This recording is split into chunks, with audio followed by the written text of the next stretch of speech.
খেয়াল করো ক্রোমোজোম। তো আজকে আমরা জীবকোষ কোষের গঠন এর ক্রোমোজোম নিয়ে পড়বো আর কি। হ্যাঁ, তো আমরা এর আগে নিউক্লিয়াস অবধি শেষ করেছিলাম। তো নিউক্লিয়াসের একটা তোমার অর্গানিলি বা একটা মানে অংশ বলতে পারো, সেটা হচ্ছে ক্রোমোজোম। ঠিক আছে, সো এই ক্রোমোজোম নিয়ে আমাদের এখানে মোটামুটি পড়তে হয়। দেখো, ক্রোমোজোম কাকে বলবা? কোষস্থ নিউক্লিয়াসের মধ্যে অবস্থিত অনুলিপন ক্ষমতা সম্পন্ন। অনুলিপন মানে কি? ফটোকপি করা। লাইক একটা ক্রোমোজোম থেকে আরেকটা ক্রোমোজোম তৈরি করার যে প্রসেস, এটাকে আমরা কি বলবো? অনুলিপন। রং ধারণকারী মানে এরা হচ্ছে তোমার রং ধারণ করতে সক্ষম। এদের মধ্যে বিভিন্ন পিগমেন্ট আমরা পেতে পারি এবং নিউক্লিয় প্রোটিন দ্বারা গঠিত। তাহলে ক্রোমোজোম কী দ্বারা গঠিত? নিউক্লিয় প্রোটিন নামক উপাদান দ্বারা গঠিত। যেসব সূত্রাকৃতির ক্ষুদ্রাঙ্গ বংশগতীয় উপাদান, তাহলে এগুলো কেমন? সূত্রাকার, এক কথায় এই যে সুতার মতো দেখতে হবে এরকম, এবং হচ্ছে ক্ষুদ্রাঙ্গ বংশগতীয় উপাদান। এদের মধ্যে আমরা বংশগতীয় উপাদান বলতেছি কারণ এগুলো বংশগতির বিভিন্ন যে বৈশিষ্ট্যগুলো ধারণ করে বা বহন করে, বাহক। তারপর হচ্ছে মিউটেশন। মিউটেশন মানে হলো এর ক্রোমোজোমাল সিকোয়েন্সগুলো চেঞ্জ হয়ে যাওয়া। প্রকরণ মানে চেঞ্জ হয়ে বিভিন্ন ভ্যারাইটিস সৃষ্টি করতে পারে। প্রভৃতি কাজে ভূমিকা পালন করে তাদেরকে ক্রোমোজোম বলা হয়। তাহলে এখানে প্রত্যেকটা পয়েন্ট উল্লেখ করে তারপর সংজ্ঞাটা বলবা। কে আবিষ্কার করেন? কার্ল নাগেলি সর্বপ্রথম উদ্ভিদ কোষের নিউক্লিয়াসে ক্রোমোজোম প্রত্যক্ষ করেন। এখান থেকে আর লাগবে না। বর্ণধারণ ক্ষমতার জন্য ওয়েলজের এদের ক্রোমোজোম নাম ক্রোমো মানে কি? ক্রোমো মানে হলো কালার, মানে হলো বর্ণ, আর সোমা মানে হলো বডি। ক্রোমোজোম রঙিন বর্ণ ধারণকারী কোনো একটা বডি, মানে রঞ্জিত দেহ বা রং ধারণকারী দেহ। তাহলে ক্রোমোজোম এভাবে নামটা আসছে। কেমন হতে পারে সংখ্যাটা? দেখো, প্রজাতিভেদের সংখ্যা বিভিন্ন রকম হতে পারে, যেমন 2 থেকে 1600 পর্যন্ত হতে পারে। 2 থেকে 1600 প্রজাতিভেদে হতে পারে সংখ্যাটা। ফার্নবর্গীয় উদ্ভিদের সর্বোচ্চ সংখ্যক ক্রোমোজোম পাওয়া গিয়েছে অপিগ্লোসাম রেটিকুলাটামে 1200টা পাওয়া গেছে। তোমার ফার্নবর্গীয় একটা উদ্ভিদে ক্রোমোজোম পাওয়া গেছে কত? 1200টা। পুষ্পক উদ্ভিদের সর্বনিম্ন ক্রোমোজোম পাওয়া গিয়েছে হ্যাপ্লোপ্যাপাস গ্রাসিলিস, যেখানে 4টা ক্রোমোজোম পাওয়া যায়, ডিপ্লয়েড আর কি এটা। এবং সর্বোচ্চ সংখ্যক পোয়া লিটারুসা, মানে এক্ষেত্রে তোমার ফার্নবর্গীয় উদ্ভিদের মধ্যে সর্বোচ্চ সংখ্যা পাওয়া গেছে তোমার পোয়া লিটারুসাতে, যেখানে 506 থেকে 530টা। তারপর প্রাণীর ক্ষেত্রে আসে, প্রাণীরটা বিশেষ করে মনে রাখবা। প্রাণীতে সর্বনিম্ন পাওয়া গেছে তোমার গোলকৃমিতে, অ্যাসক্যালিস মেগালোসেফালাস, এতে আমরা 2টা পাই শুধুমাত্র। তাহলে গোলকৃমির ক্রোমোজোম সংখ্যা কত? 2। ঠিক আছে, মনে রাখতে হবে এগুলা। সর্বাধিক কোথায় পাও? 1600টা একদম প্রাণীর মধ্যে সবার চেয়ে বেশি পাবো 1600টা। এটা হচ্ছে রেডিউলারিয়া জাতীয় প্রোটোজোয়াতে আমরা পাই। তোমার অলাখান্তা একটা প্রোটোজোয়ার শ্রেণী আছে, ক্লাস আছে, ওইখানে আমরা পাই এটা। মানুষের কেমন? ডিপ্লয়েড মানে 2n আমরা, এবং মানুষের ক্রোমোজোম কতটা? 23 জোড়া বা 46টা। তাহলে আমাদের ক্রোমোজোম সংখ্যা কত? 46টা বা 23 জোড়া। এর মধ্যে 2টা সেক্স ক্রোমোজোম আছে, 44টা অটোজোম আছে। তাহলে আমাদের 23 জোড়া ক্রোমোজোমের মধ্যে কি 22 জোড়া হচ্ছে অটোজোম আর 1 জোড়া হচ্ছে কি সেক্সুয়াল ক্রোমোজোম। তাহলে এখানে উল্লেখ্য যে এখনও সমস্ত জীবজগতের 10 ভাগ ক্রোমোজোম গণনা করা হয় না। হ্যাঁ, এখনও 10 ভাগ ক্রোমোজোম আমরা গণনা করতে পারি না টোটাল জীবজগতের, টোটাল যে প্রাণী আছে এর মধ্যে আর কি। তো উচ্চতর জীবে সাধারণত কত হয়ে থাকে? 2 থেকে 80-এর মধ্যে হয়ে থাকে। এখানে একটা চার্ট দেওয়া আছে, বিভিন্ন প্রাণীতে ক্রোমোজোম সংখ্যাতে দেওয়া আছে। ভালো মতো করে মুখস্থ করে রাখবা চার্টটা। এইচএসসি, মেডিকেল, ডেন্টাল সব জায়গায় আসছে, দেখছো কয়েকবার আসছে। সো খুব ভালো মতো করে মুখস্থ করবে, এখান থেকে প্রশ্ন আসে। দাগানোগুলা না, সবগুলা। তাহলে ধানে 24টা, তারপর বৈজ্ঞানিক নাম সহ আর কি। ধান অরাইজা সেটিভাতে 24টা, গম ট্রাইটিকামস্টিমে 42টা, জিয়ামাইজ ভুট্টাতে 20টা, পেঁয়াজ অলিয়াম স্যাপাতে 16টা, তারপর হচ্ছে শশা কোকোমুস সেটিভাসে 14টা, গুলালুতে সোলানাম টোবারিউসামে 48টা, টমেটো লাইকো পার্সিকান এসকুলান্টাম এর 24টা, তারপর হচ্ছে তামাকে নিকুটিয়ানা টাবাকাম, এটা হচ্ছে 28টা পাবা। তারপর হচ্ছে পেঁপেতে কারিকা পাপায়া 18টা পাবা। বাঁধাকপিতে ব্রাসিকা ওলেরেসিয়াতে 18টা পাবা। পাঠে কর্করাস ক্যাপসুলারিসে 14টা পাবা। মূলাতে রেফানাস সেটিভাসে 18টা পাবা। চীনাবাদামে আর্কিস হাইপোগিয়া এর মধ্যে আমরা 40টা পাবো। জব হর্ডিয়াম ভলগারিতে আমরা 14টা পাবো। কলাতে মোসা প্যারাডিসিকা, এটা 44টা পাবো। মানুষের 46টা, মানে 23 জোড়া হোমোস্যাপিয়েন্স। গরু বস ইন্ডিকাতে 60টা। ছাগল ক্যাপ্রা হিরকাস 60টা। তারপর কবুতর কোলাম্বা লিবিয়াতে 80টা। সোনা ব্যাং বা রানা পিপিয়ান্সে 26টা। খরগোশ অরিকটো লেগাস কিউনিকুলাস, এতে আমরা 44টা পাবো খরগোশে। গরিলাতে 48টা, গিনিপিগ ক্যাবিয়া পুরসেলাসে 66টা, গৃহমাছি মশা ডোমেস্টিকা 12টা, ফলের মাছি ড্রসোফাইলা মেলানো জেস্টার 8টা, কিউলেক্স মশাতে কিউলেক্স পেপিয়ান্সে 6টা, গোলগ্রিমিস অ্যাসক্যারিস মেগালোসেফালাসে 2টা, তারপর রেশম পোকা তোমার বম্বিক্স মৌরিতে 46টা, ইঁদুর মশা মাস্কিউলাসে 40টা এবং হাইড্রা ভুলগারিসে 32টা আমরা পাই। সো এখানে যতটা আছে বৈজ্ঞানিক নাম সহ ক্রোমোজোমের নাম্বারটা মনে রাখবা। হ্যাঁ, আধা ঘন্টা 1 ঘন্টা সময় লাগবে আর কি, বাট পরীক্ষা আসে, সো মনে রাখতে হবে, পুরো বক্সটা ভালো মতো করে পড়বা। এরপর আসো ক্রোমোজোমের ভৌত গঠন বা বাহ্যিক গঠন আমরা কী কী পাবো। সো দেখো আমরা শুরুতে এখানে ক্রোমাটিন পেতে পারি। ক্রোমাটিন হচ্ছে একদম মূল উপাদান, ক্রোমোজোমের মূল উপাদান হলো ক্রোমাটিন, যা প্রকৃতপক্ষে ডিএনএর প্রোটিন যৌগ। তাহলে এটা হচ্ছে প্রোটিন, ওই যে আমরা নিউক্লিয় প্রোটিন পড়ছি না, এই নিউক্লিয় প্রোটিনটাই হচ্ছে মূলত ক্রোমাটিন, এবং এটা হচ্ছে রঞ্জক, এই যে রঞ্জিত সূত্রাকার দেখা। ক্রোমো শব্দটা পাইলে দেখাইতে বুঝতে পারতো সেটা কেমন হবে, রঞ্জিত দেখা হবে। প্রাথমিকভাবে নিউক্লিওপ্রোটিন সূত্রটি 11 ন্যানোমিটার পুরু, যা ক্রমান্বয়ে কুণ্ডলী পাকিয়ে 30 ন্যানোমিটার 300 ন্যানোমিটার শেষ পর্যায়ে 700 ন্যানোমিটার পুরুতে পরিণত হয়। মানে এটা হচ্ছে এরকম, এই যে খেয়াল করে এরকম তোমার এরকম কুণ্ডলী পাকায়।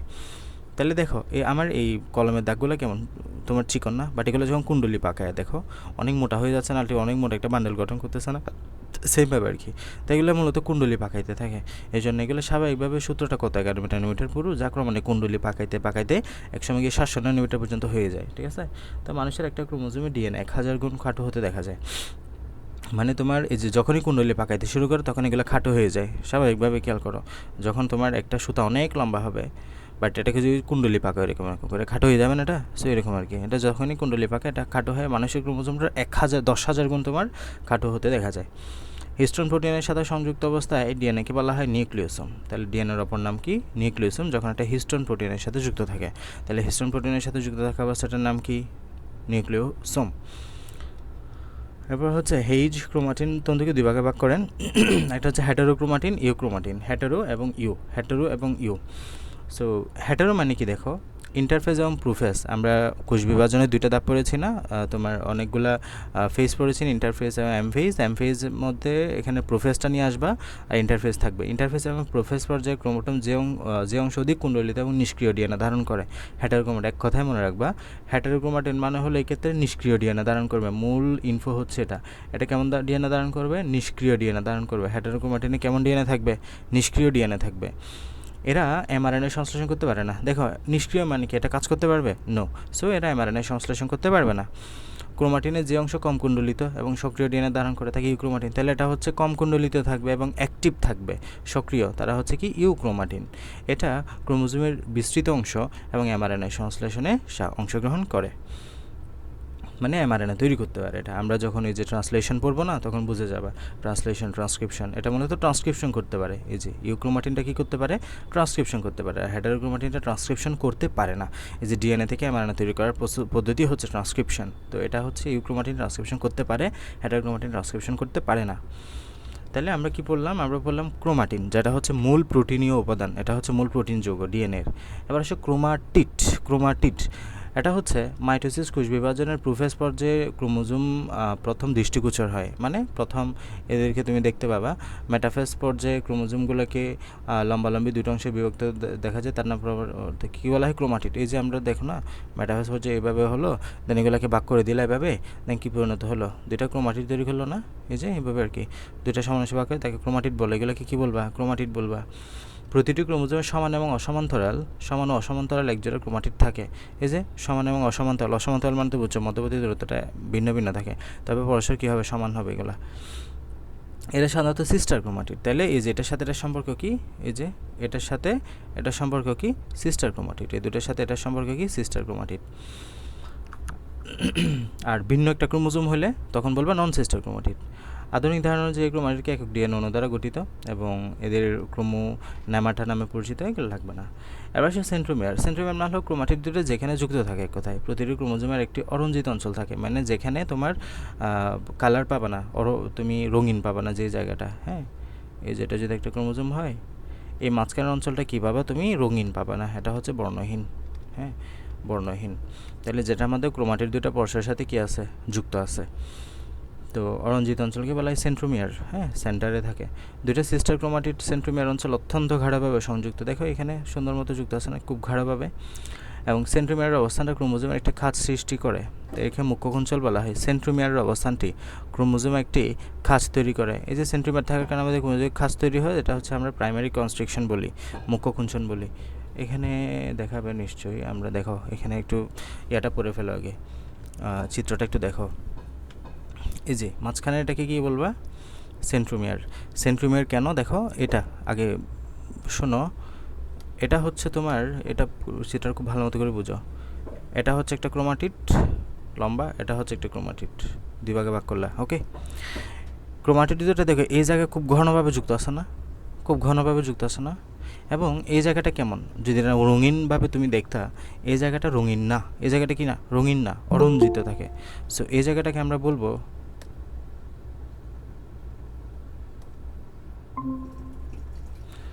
এই জায়গাটাকে আমরা বলবো তোমার সেন্ট্রোমিয়ার, হ্যাঁ। তাহলে এটা হচ্ছে আমাদের একটা ক্রোমাটিড, এটা হচ্ছে একটা ক্রোমাটিড। ক্রোমাটিডের মাঝখানে এমন একটা অঞ্চল থাকে, যে অঞ্চলটাতে আমাদের তারা খুবই পরস্পরের সাথে অধিক গাঢ়ত্ব, মানে ঘনভাবে সংযুক্ত থাকে, এবং ওই জায়গাটা থাকে বর্ণহীন, অরঞ্জিত থাকে। এটা কি থাকে, অরঞ্জিত থাকে। ওই জায়গাটার নাম বলবো আমরা সেন্ট্রোমিয়ার, কেমন, এটার নাম কি, সেন্ট্রোমিয়ার। এবং এই সেন্ট্রোমিয়ার তৈরি হওয়ার কারণে এখানে একটা খাঁজ তৈরি হয়েছে, একটু খেয়াল করো। এই যে এই জায়গাটা একটা খাঁজ তৈরি হয়েছে না, এই জায়গাটাতে একটা খাঁজ তৈরি হয়েছে, একটু খেয়াল করলে দেখবা এই জায়গাটাতে একটা খাঁজ তৈরি হয়েছে, খাঁজ। এই যে খেয়াল করো, এখানে যদি এদিকে আসো, এই জায়গাটাতে একটা খাঁজ পাচ্ছ না, এই খাঁজটার নাম হলো মুখ্য কুঞ্চন বা প্রাইমারি কনস্ট্রিকশন। এটার নাম কি বলবা, মুখ্য কুঞ্চন বা প্রাইমারি কনস্ট্রিকশন। আরেকটা হচ্ছে একদম পিছনের দিকে খেয়াল করা, বাহু। এটা হচ্ছে ক্রোমাটিন, আমাদের বাহু, এই যে একটা বাহু, এই বাহুর পিছনের দিকে খেয়াল করলে এটা হচ্ছে স্যাটেলাইট, হ্যাঁ। স্যাটেলাইটের আগে করে আরেকটা কুঞ্চন পাবা, আরেকটা তুমি খাঁজ পাবা, এটাকে বলবো গৌণ কুঞ্চন, বুঝতে পারছো? তাহলে আমরা ক্রোমোজোমের কয়টা কুঞ্চন পাবো, কয়টা কাজ পাবো, দুইটা। একটা হচ্ছে ঠিক মাঝখান বরাবরে যেটা পাবা, এটার নাম হচ্ছে মুখ্য কুঞ্চন, আর পিছনের দিকে যেটা পাবা এটার নাম হচ্ছে গৌণ কুঞ্চন। বুঝা গেছে? গেল। এরপরে আসো, আমরা এখানে কি বললাম, এগুলো হচ্ছে ক্রোমাটিড। এই যে এগুলো কি বললাম, এক একটা ক্রোমাটিড বললাম, এই যে লম্বা লম্বা। এবং তোমার এই ক্রোমাটিডগুলোতে আমরা কি পাবো, ক্রোমাটিডগুলোতে আমরা ক্রোমাটিন তন্তু পাবো। এই যে দেখো ক্রোমাটিন, প্রথমে শুরুতে যেটা বললাম, ক্রোমাটিন একটা কি প্রোটিন, ক্রোমাটিন তন্তু পাবো। এরপরে আসো, এখানে আমরা তোমার যে ক্রোমাটিড পেলাম, আর পিছনে দেখো একদম শেষ বাহু, যেটা টেল, এক কথায় টেল মানে কি, ল্যাস, একদম পিছনের অংশটা, এটা হচ্ছে টেলোমিয়ার। পিছনের অংশটাকে কি বলবা, টেলোমিয়ার। এটা হচ্ছে পিছনের, একদম পিছনে টেলোমিয়ার। আর আরেকটা এখানে বিষয় বলতে পারো, এই যে বলতেছো এখানে একটা, তারা কি পরস্পরের সাথে খুব দৃঢ়ভাবে যুক্ত আছে, লেগে আছে। এই লেগে থাকার জন্য হেল্প করছে কাইনেটোকর নামক একটা প্রোটিন, এটার নাম কি, কাইনেটোকর, হ্যাঁ, এটা হচ্ছে কাইনেটোকর, হ্যাঁ।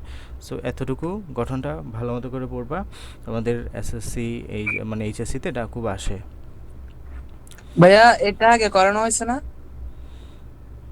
এটা পড়াই না বলতেছো যে, ক্রোমোজোমটা শেষ করা নেই আর কি, দূর ছিলাম মনে হয়, শেষ করা না, নেই। আমার এখানে সবগুলো দেখানো আছে। আচ্ছা ভাই, আমার ক্লাস আছে, আমি তাইলে বেড়ে যাই, পারলে রেকর্ড করে নিবো আর কি। এরপরে কি বললাম, তাহলে আদর্শ ক্রোমোজোমে একটি মাত্র সেন্ট্রোমিয়ার থাকে। এখানে আমাদের কয়টা সেন্ট্রোমিয়ার পাবা, একটা, মানে যেগুলো আদর্শ, যে মাঝখানে অঞ্চল পাবা একটা। এরপর হলো অস্বাভাবিক অবস্থায় একটা ক্রোমোজোমে দুইটা বা অধিক সেন্ট্রোমিয়ার থাকতে পারে, মানে একাধিকও থাকতে পারে যখন অস্বাভাবিক গঠন হবে। মানুষ, এছাড়া সেন্ট্রোমিয়ারে সাধারণত অনেকগুলো লম্বা একক পুনরাবৃত্তি থাকে। মানসিক ক্রোমোজোমে 4,50,000 বেস পেয়ার সজ্জা আছে। এগুলো আমরা বেস পেয়ার যখন ডিএনএ পড়ো তখন বুঝবা। এবার সব বাহু বা আর্ম, এই যে সেন্ট্রোমিয়ারের দুই পাশে ক্রোমোজোমাল অংশকে বাহু বলবা, এক একটা বাহু। এই যে আমরা লম্বা লম্বা যেটা পাইলাম, এটা একটা কি, এই যে এটা একটা বাহু, এর একটা বাহু, এর একটা বাহু, এটা একটা বাহু, হ্যাঁ, এগুলো একটা বাহু। প্রতিটি ক্রোমোজোমের দুইটি বাহু থাকে। বাহু দুইটি সমান দৈর্ঘ্য বিশিষ্ট এবং অসম দৈর্ঘ্য বিশিষ্ট হতে পারে, মানে এগুলো সমানও হতে পারে, অসমানও হতে পারে। ক্রোমোজোমে সেন্ট্রোমিয়ারের অবস্থান অনুযায়ী বাহু দুইটির দৈর্ঘ্য নির্দিষ্ট হয়। তাহলে বাহু দুটির দৈর্ঘ্য কী হয়, স্পেসিফিক, নির্দিষ্ট হয়। এবার আসো কাইনেটোকর, এই যে কাইনেটোকর প্রোটিন যেটার সাথে যুক্ত থাকে বললাম, তাহলে সেন্ট্রিওমিয়ার একটা ছোট গাঠনিক কাঠামো যাকে কাইনেটোকর বলে, যেটা দেখছিল আর কি। ক্রোমোমিয়ার, এটা হচ্ছে আমাদের মাইটোটিক প্রোফেজের সূচনালগ্নে ক্রোমোজোমের যেসব ক্ষুদ্র ক্ষুদ্র গুটিকা দেখা যায় তাই ক্রোমোমিয়ার বলা হয়। এই যে এখানে গায়ের মধ্যে গুটির মধ্যে যেগুলো দেখবা এগুলো হচ্ছে গুটিমিয়ার। এর অন্য নাম হচ্ছে আইডোমিয়ার। গৌণকুঞ্চন, গৌণ কাছে যে একদম দেখো পিছনের দিকে যেটা পাচ্ছ স্যাটেলাইটের আগে, এটা হচ্ছে গৌণকুঞ্চন। হ্যাঁ, এটা হচ্ছে কি গৌণকুঞ্চন বা সেকেন্ডারি কনস্ট্রাকশন। সেন্ট্রোমিয়ার নামক মুখ্য কুঞ্চন ছাড়াও কোনো সেন্ট্রোমিয়ারে বাহুতে এক বা একাধিক গৌণকুঞ্চন থাকতে পারে। গৌণকুঞ্চনকে নিউক্লিয়াস পুনর্গঠন অঞ্চলে বলা হয়, পরীক্ষা আসে। গৌণকুঞ্চলের অপর নাম কি? নিউক্লিয়াস পুনর্গঠন অঞ্চল। খুব গুরুত্বপূর্ণ লাইন এগুলো। হ্যাঁ, গৌণকুঞ্চনের অপর নাম কি? নিউক্লিয়াস পুনর্গঠন অঞ্চল। এটাকে আমরা নিউক্লিয়ার অর্গানাইজার রিজিয়ন বা নরও বলে থাকি, মানে ইংরেজিতে বললে এটার অপর নাম কি হয়? নর। মনে রাখবা। মানুষের ক্ষেত্রে নর কয়টা? 5টা। কত নম্বর ক্রোমোজোমে থাকে মানুষের নরগুলা? 13 নম্বর, 14, 15, 21, 22 এই ক্রোমোজোমগুলোতে আমাদের নর থাকে, মনে রাখতে হবে। মানুষের নর থাকে কোথায়? কত ক্রোমোজোমে? 13, 14, 15, 21, 22 এই 5টা ক্রোমোজোমে নর পাওয়া যায়। 5 জোড়া আর কি, 23 জোড়ার মধ্যে 5 জোড়াতে। স্যাটেলাইট, কোনো ক্রোমোজোমের এক বাহুর প্রান্তে ক্রোমাটিন সূত্র দ্বারা সংযুক্ত প্রায় গোলাকৃতির একটা অংশ দেখা যায়। ক্রোমোজোমের প্রান্তের দিকে গোলাকৃতির অঞ্চলকে স্যাটেলাইট এবং এই ধরনের ক্রোমোজোমকে স্যাট ক্রোমোজোম বলা হয়। মানে যেখানে স্যাটেলাইট পাবা প্রথম শব্দ স্যাট বলবা, স্যাট ক্রোমোজোম। অন্যভাবে নিউক্লিয়াস বহনকারী ক্রোমোজোমকে স্যাট ক্রোমোজোম বলা হয়। তুলা, পাট, চুলা ইত্যাদিতে তুমি স্যাটেলাইট আছে, মানে যেসব এখানে তুমি স্যাটেলাইট পাবা ওখানে স্যাট ক্রোমোজোম বলবা ওটাকে। যেমন তুলা, পাট, চোলা এগুলোতে আমরা স্যাটেলাইট পেয়ে থাকি। চুলার 1 নম্বর ক্রোমোজোমে স্যাটেলাইট থাকে, ঠিক আছে। তো এটা কী দ্বারা গঠিত? সাইন অ্যাসিডো থাইমোনিউক্লিওনিকো থেকে স্যাট কথাটা এসেছে, ঠিক আছে।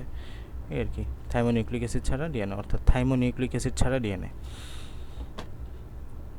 এরপর আসো টেলোমিয়ার মানে যে লাস্টেরটা দেখছো, একদম লাস্টের অংশটা, টেল অংশটা। তাহলে এটা হচ্ছে বিজ্ঞানী এই যে মোলার এর মধ্যে ক্রোমোজোমের উভয় প্রান্তের বিশেষ বৈশিষ্ট্যপূর্ণ অঞ্চলকে টেলোমিয়ার বলা হয়। অধিক বয়সে মানুষের ঝরা রোদে টেলোমিয়ার বিশেষ ভূমিকা পালন করে। মানে বুঝতেছো, এটা যখন আমাদের অনেক বয়স হয়ে যায় তখন মানে এটা ঝরা রোধ করে আর কি টেলোমিয়ারটা। এবং টেলোমারেজ এনজাইম মানুষের ঝরা রোধ করে, ঠিক আছে। টেলোমারেজ এনজাইম মানুষের ঝরা রোধ করে। মানে টেলোমারেজ এনজাইমটা যদি সামহাও তোমার এখানে এটা মেনটেন না করতো তাহলে মানুষ কী হতো না, মানে এখানে যদি বিশেষ একটা পরিবর্তন হয়, এক কথায় মানে যখন মানুষের বয়স বাড়ে আর কি, বুঝছো। এটা তোমাদের এখানে আছে কিনা জানি না আমি, মানে এই যে পরবর্তীতে বলা হয়েছে বিষয়টা, একটু পরে দেখি তারপর বলতেছি। কোষ বিভাজন ডিএনএ করি, তাহলে দেখো ক্রোমোজোমের মাথায় ডিএনএর রিপিটেড সিকোয়েন্স হলো টেলোমিয়ার। এই যে ডিএনএর মাথায় এখানে ডিএনএর মাথায় রিপিটেড সিকোয়েন্সটা হচ্ছে টেলোমিয়ার। কোষ বিভাজনে ডিএনএর কোডিং অঞ্চল থেকে ধ্বংসপ্রাপ্ত হতে রক্ষা করার প্রধান কাজ, মানে কোডিং অঞ্চল যেগুলো আছে, যে কোষ বিভাজন যখন হয় তখন এর কোডিং অঞ্চল থাকে, আমরা পূর্ব কোডিং অঞ্চল কোনগুলা, এগুলাকে সেভ করে। এটা একটা কোষ কতবার বিভক্ত হবে টেলোমিয়ার তা নির্ধারণ করে। প্রতি বিভাজনে টেলোমিয়ার দৈর্ঘ্য কমতে থাকে, তাই দৈর্ঘ্য পরিমাপ করে বলা যায় ওই কোষটার কতবার বিভক্ত হবে, জীবাণুটার মানুষটি কতকাল বাঁচবে। মানে বুঝতেছো যে তোমার টেলোমিয়ার এই যে টেলোমিয়ারটা ডিফাইন করে দিবে তোমার আর এই কোষটা কতবার বিভাজিত হবে, মানে তোমার দেহের বডিটার যে কোষ, এই কোষটার কতবার বিভাজিত হবে এটা তুমি কীভাবে বলতে পারবে? টেলোমিয়ারের দৈর্ঘ্য দেখে। তার মানে এই টেলোমিয়ারটা তোমাকে ডিফাইন করে দিবে একটা মানুষ কতদিন বাঁচবে। ধরো যে তোমার টেলোমিয়ার একদম ছোট হয়ে আসছে, একদম ধরো নাই হয়ে গেছে প্রায়, তার মানে বোঝা যাচ্ছে যে মানুষটা আর বেশি দিন বাঁচবে না, মানুষটার অনেক বয়স হয়ে গেছে, এটা বোঝা যায় আর কি, ঠিক আছে। সো এক হিসেবে দেখা গেছে মানুষের জন্মকালে, এই যে দেখো মানুষ যখন একদম ছোট্ট বয়সে জন্মগ্রহণ করে তখন টেলোমিয়ারের দৈর্ঘ্য হচ্ছে 8000 বিপি। এরপর হচ্ছে 35 বছর বয়সে এটার দৈর্ঘ্য হচ্ছে 3000। দেখো অনেক কমে গেছে না, 5000 কমে গেছে, 35 বছর 3000। 65তে গিয়ে তার অর্ধেক হয়ে যায়, 15000 বিপি হয়ে যায়। সো এই টেলোমিয়ারের দৈর্ঘ্য দেখে আমরা বুঝতে পারি, দৈর্ঘ্য পড়ে আমরা মানে যাচাই করে বুঝতে পারি একজন মানুষের আয়ুষ্কাল কতদিন, ঠিক আছে, কতদিন হবে। এরপর আসো ম্যাট্রিক্স। ক্রোমাটিনের সূত্রের চারদিকে প্যালিকল দ্বারা বৃত্ত প্রোটিন এবং আরএনএ পদার্থের স্তরকে ম্যাট্রিক্স বলা হয়। এগুলো অত লাগবে না, পেলিকল এগুলো তোমরা রিডিং দিও। সেন্ট্রোমিয়ার ক্রোমোমিয়ারের পার্থক্যটা পড়বে একটু। সেন্ট্রোমিয়ার সেন্ট্রোসোম সেন্ট্রোমিয়ার পার্থক্যটা পড়বা, মুখ্য কাজ গৌণ কাজের পার্থক্যটা পড়বা, এগুলো রিডিং দিও একবার। হ্যাঁ, এবার আসো আমরা যে ক্রোমোজোম পড়তেছিলাম, এই ক্রোমোজোম অনেকগুলো প্রকারভেদ আছে। ক্রোমোজোমের আমরা কিছু প্রকারভেদ দেখবো। একটা হচ্ছে সেন্ট্রোমিয়ারের সংখ্যা অনুযায়ী, মানে কতটা সেন্ট্রোমিয়ার আছে এটার উপর ডিপেন্ড করে আমরা ভাগ করতে পারি। যেমন মনোসেন্ট্রিক, মনো মানে কি এক, সেন্ট্রিক মানে কি সেন্ট্রোমিয়ার, তাহলে যেখানে একটা সেন্ট্রোমিয়ার পাবা তাকে বলবা মনোসেন্ট্রিক। ডাইসেন্ট্রিক, যেখানে দুইটা সেন্ট্রোমিয়ার পাবা। পলিসেন্ট্রিক, যেখানে অনেকগুলো সেন্ট্রোমিয়ার পাবা, এটা হচ্ছে পলিসেন্ট্রিক। ঠিক আছে, সো এখানে চিত্র দেওয়া আছে দেখো, মনো, ডাই, পলি। হ্যাঁ, আর এসেন্ট্রিক, এসেন্ট্রিক মানে হলো কোনো সেন্ট্রোমিয়ারই নাই, দেখো একদম লম্বা, কোনো সেন্ট্রোমিয়ার নাই। মনোতে একটা সেন্ট্রোমিয়ার পাচ্ছ, ডাইয়ে দুইটা পাচ্ছ, পলিতে অনেকগুলো পাচ্ছ। এই আর কি, মনোসেন্ট্রিক পাওয়া যায়, স্বাভাবিক সেন্ট্রোমিয়ার থাকে মনো। ডাইসেন্ট্রিক হচ্ছে গমের ক্ষেত্রে আমরা ডাইসেন্ট্রিক দেখি। পলি হচ্ছে কোথায় দেখো, কলা গাছে, এই যে মৌসা মৌসা। তারপর হচ্ছে ডিফিউজ, সুনির্দিষ্ট স্থানে সুস্পষ্ট সেন্ট্রোমিয়ার থাকে না, মানে স্পেসিফিক জায়গায় থাকে না, তবে থাকে। এসেন্ট্রিক, এসেন্ট্রিক মানে হলো what is the mean by a মানে হলো না, মানে নো। সেন্ট্রিক মানে কি সেন্ট্রোমিয়ার, সো যেখানে সেন্ট্রোমিয়ারই পাবা না ওটাকে কি বলবা, এসেন্ট্রিক বলবা। ঠিক আছে, এবার আসো সেন্ট্রোমিয়ার অবস্থান অনুযায়ী আমরা আবার বিভিন্ন ভাগে ভাগ করতে পারি, যেমন মেটাসেন্ট্রিক, যে সাবমেটাসেন্ট্রিক, অ্যাক্রোসেন্ট্রিক, টেলোসেন্ট্রিক, আমরা পড়ছি না মেটা, সাবমেটা, অ্যাক্রো, টেলো। তো দেখো মেটা মানে কি, এই যে চিত্রগুলো বুঝলে তোমার ক্লিয়ার হয়ে যাবে। মেটা মানে কি মাঝখানে, মেটা মানে কি মাঝখানে, মানে মধ্যসেন্ট্রিক, মানে আমাদের সেন্ট্রোমিয়ারটা যখন দুই বাহুর একদম মাঝখানে থাকবে, দেখো এটা এবং এটা একদম একই না দেখতে, হুবহু, মানে দৈর্ঘ্যটা একই মনে হচ্ছে না, সো একদম মাঝখানে আছে সেন্ট্রোমিয়ারটা, এটা হচ্ছে মেটা বা মধ্যসেন্ট্রিক। আর উপমধ্য মানে কি, মাঝখানে তবে একটু এক পাশে চলে গেছে, দেখো এটা একটু লম্বা দেখাচ্ছে, এই পাশটা একটু লম্বা, এটা একটা খাটো, তার মানে মাঝখানে আছে ঠিক আছে, তবে একটু এই পাশে বেশি দেখাচ্ছে আর কি, এই জন্য উপমধ্য। আর উপপ্রান্ত কেন্দ্রিক, প্রান্ত মানে হলো অলমোস্ট প্রান্তে গিয়েছে, তবে প্রান্তের চাইতে একটু দূরে আছে। ঠিক আছে, আর হচ্ছে উপপ্রান্ত। ঠিক আছে, অ্যাক্রো বলি আমরা, এটাকে কী বলি, অ্যাক্রোসেন্ট্রিক বলি, বাংলাটা পড়বা।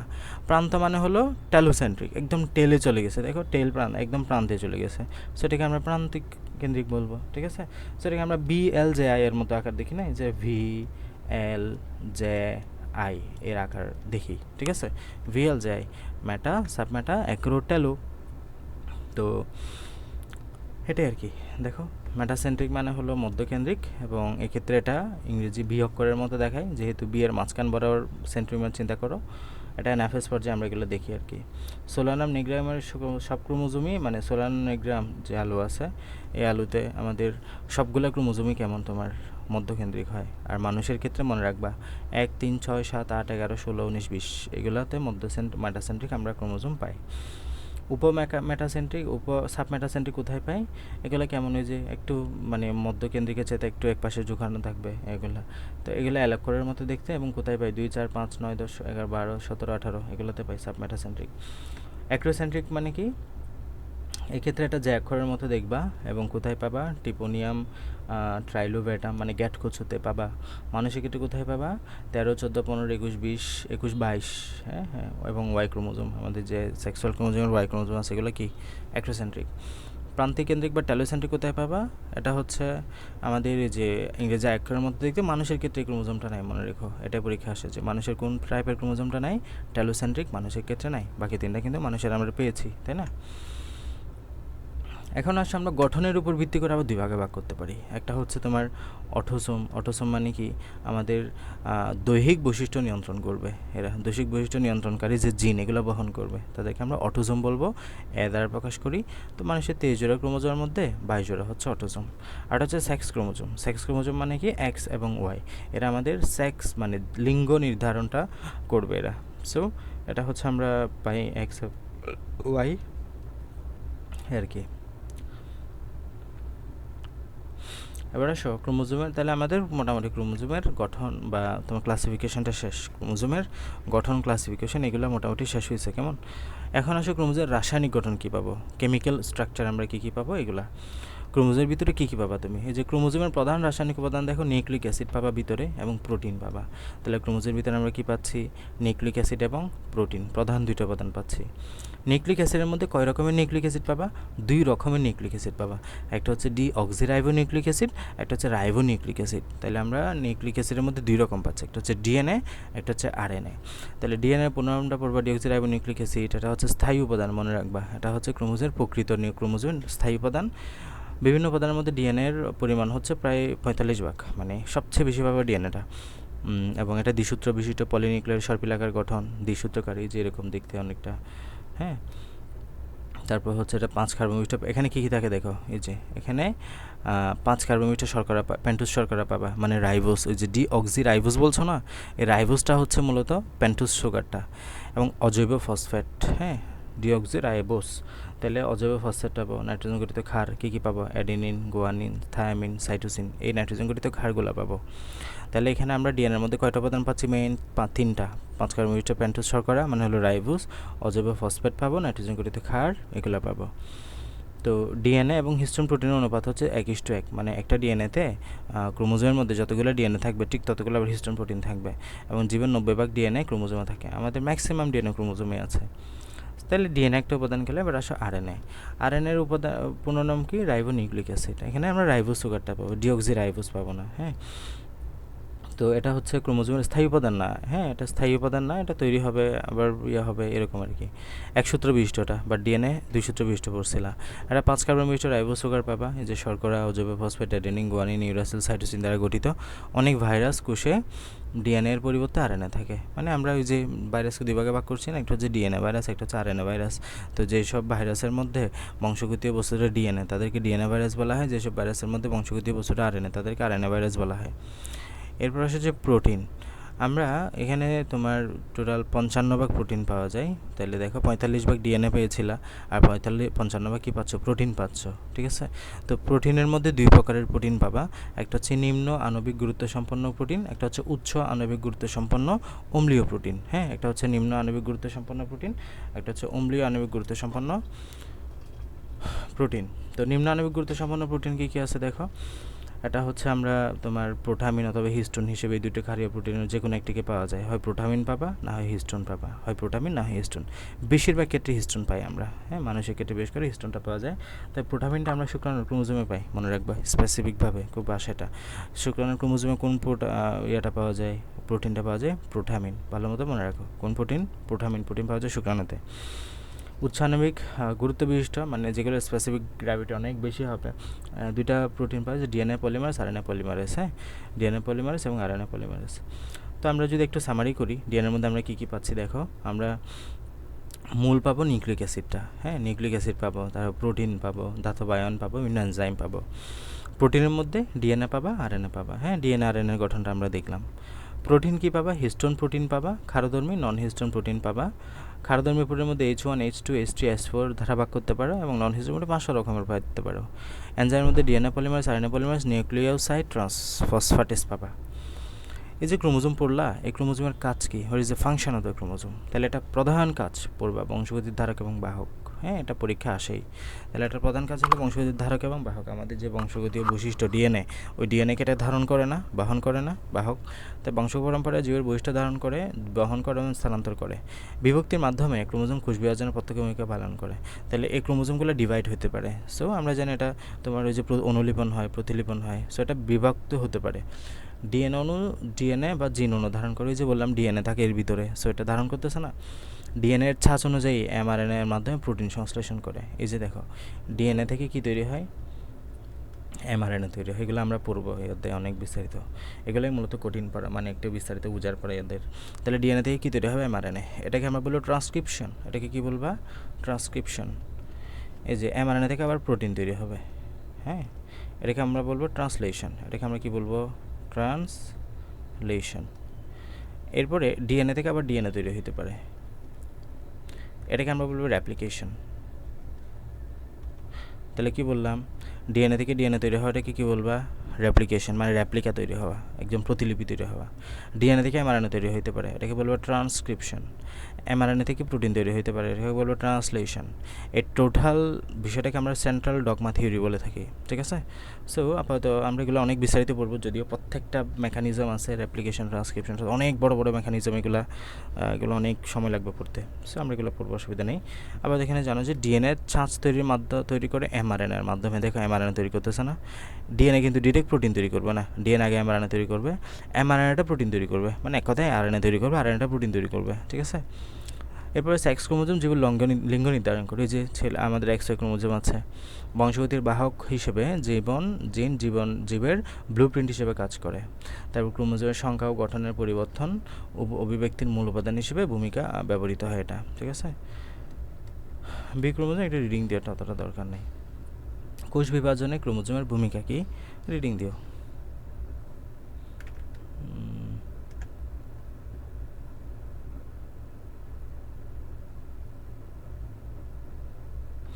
নিউক্লিক অ্যাসিড তো অনেক বড় পড়া রে, আজকে শেষ করতে পারবো।